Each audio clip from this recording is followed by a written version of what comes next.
Happy Saturday, guys. Today's home workout. You got quite a grocery list of movements to do today. It's kind of a pyramid style, so you're going to be going up to a movement and then back down, and you're going to kind of reflect the movements that you did in the beginning. So how the workout is structured, you're going 90 or 70 cal row on the bike or the rower. And if you don't have a rower or a bike at home, for today, you can substitute that with some burpees, and I would go as far as doing just the 70 burpees there, or you can go for some double unders. I would say probably 300 double unders approximately would be a good kind of substitute for that. Same idea for the row and the cowl at the end. Then next movement, you're going Russian twist, ideally with some weight. You're going 75 total. And so you don't have to do 75 per side. Then 60 right side push presses. So you're going to hold on to an object on your right side. You're going to go for that push press, 60 reps on the one side. Then we're going to go into wall balls. After the wall balls, we're going to go back to the left side and do those push presses, Russian twists, and then finish off with the row, bike, skipping, or even running today if you can, if that's an option for you. I would say maybe an 800-meter run would be a good kind of substitution for that calorie row or calorie bike for today. So this workout, you're looking to work on your aerobic capacity, so make sure you're picking movements that allow you to keep on moving and you're not experiencing muscle fatigue or excessive muscle fatigue when you're doing the movements today. So make sure you pick the weights correctly, and you also break up your movements.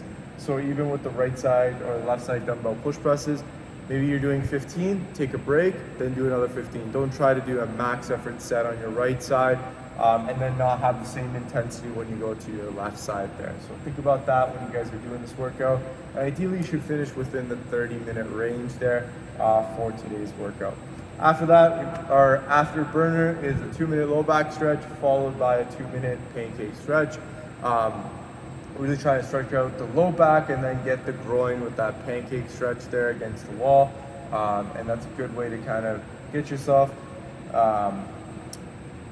cool down or take the tension away from your body from today's workout, plus yesterday's workout with all those deadlifts. So make sure you get after that afterburner today.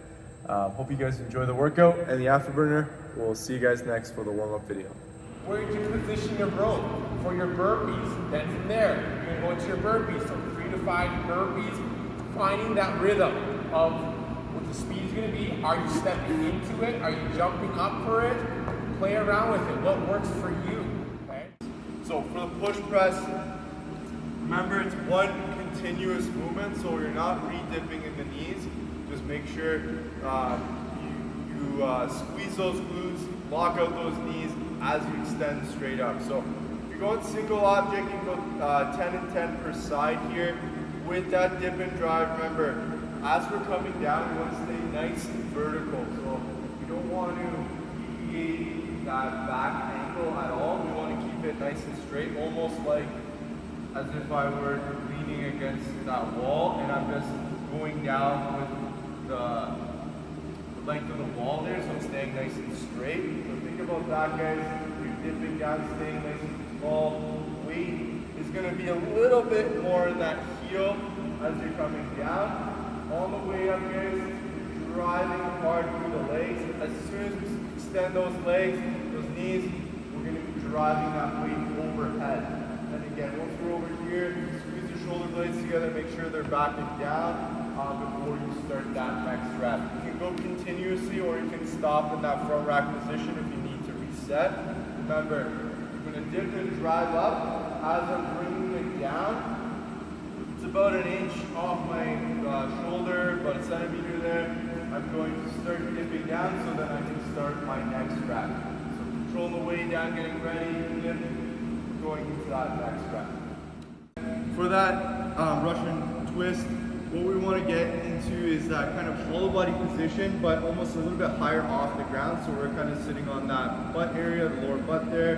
We can keep our knees bent as an easier progression, or go a little bit harder by keeping our legs straight.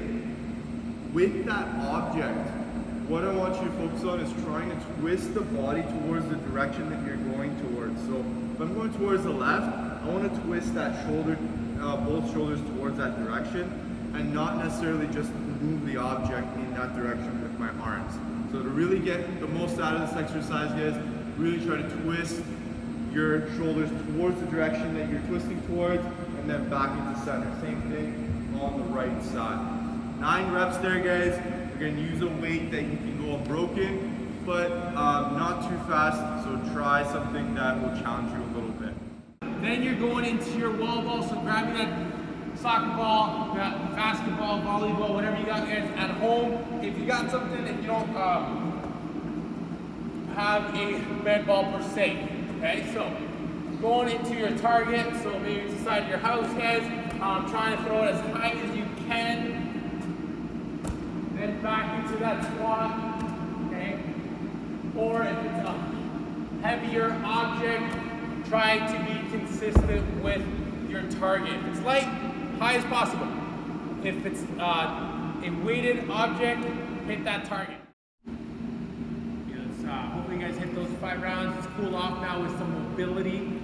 First stretch, going for 2 minutes, and so you're just holding it in the stretch, guys.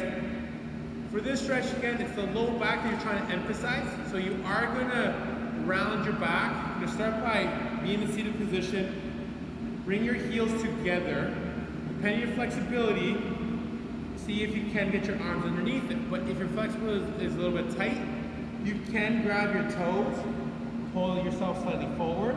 If you start noticing that you're kind of comfortable in this position, slide your arms underneath your shins. Where now you're placing your elbows to the floor, bringing you that much lower. Notice how my back is rounded. To get into this stretch, you want to really just kind of decompress and let everything go. So breathe through it, guys, and just relax your body. Okay, so as you're in this position, you want to be relaxed, to let all that tissue in your back just really slowly open it up. If you find that it's hard to breathe, back it off a little bit. Okay, now you're going to create tension. You're not going to really get a good stretch. Okay, so go as low as you're comfortable. If you have better flexibility than me, you really want to get lower and lower and lower, guys, to the floor, where you almost need to tuck in your belly button in to get your QL of so the low back muscle. When you're done the 2 minutes there, then you're going to go 2 minutes in the pancake stretch. You don't need a post, but you can use a post if you have something at home, or you can grab a door jam where you kind of reach in to one side. You want to kick out your feet as wide as you can. Play around with your position of your toes. Sometimes I'll stretch it with my toes going forward. Sometimes I'll pull my toes in. They adjust the stretch just slightly different, okay? So first I'm going to start with toes in. I'm going to grab that post. I'm going to pull myself in. This one's going to round your back a little bit as well, but your emphasis is on your groin, so your inner thighs. You're pulling yourself in. If you're not getting much of your inner thighs, maybe bring your toes back or forward, kind of play around with the position of your foot. Or last, like I mentioned, you can point your toes where when I point my toes, I'm able to get a little bit deeper of a stretch. Okay, so play around with it, emphasize your groin. You're gonna hold that for 2 minutes to cool off today, guys. We'll see you tomorrow for the next workout.